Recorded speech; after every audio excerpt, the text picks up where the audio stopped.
Hello, I'm Hannah. I've always been fascinated by wild places. I once had the opportunity to go and spend a week in the Rocky Mountains in Canada, and since then I've been desperate to go back. But if I could go anywhere in the world, I'd probably go somewhere new, probably somewhere really remote like the Australian outback or the Amazon jungle. In reality though, I'm probably not going to get the chance to go on a trip like that, not to mention the cost of doing something like that. Imagine for a moment that you've won the lottery. How would you spend that money? Maybe you'd have a nice long holiday somewhere. Maybe you'd go somewhere sunny, or you'd want to go for a nice long ski trip in the mountains. Or maybe you would buy stuff. I wonder if you're saving up for anything at the moment.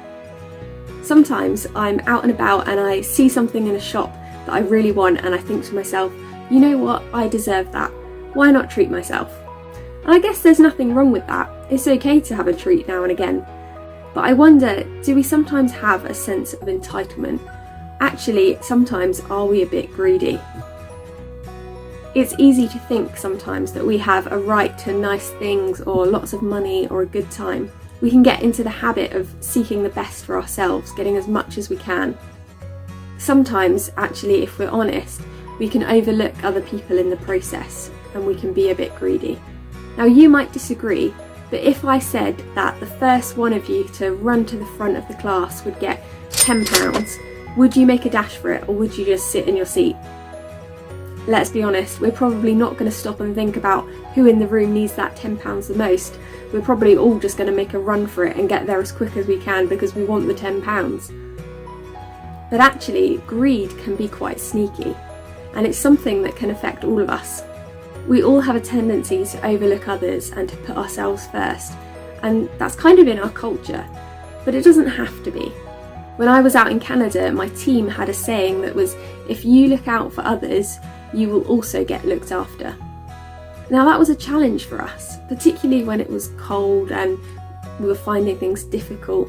It was hard to go and let someone else have a hot drink first when you really wanted it. But we all worked at pursuing this principle and putting other people first. And actually, after a while, we saw that it was working. We all got what we needed and more.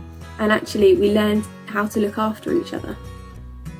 The world around us says, prioritise yourself. But actually today, I want us to think about where we can be greedy, where we put ourselves first, where actually we don't need to. What would it look like in your school or in your class to deliberately put other people first, even if that meant going without or missing out on something? We might not be fighting over a hot drink like I was in Canada, but maybe for you it looks like going out of your way to make sure someone's included, even if that means missing out on something fun yourself. So how can you look out for others today? Thank you, and see you soon.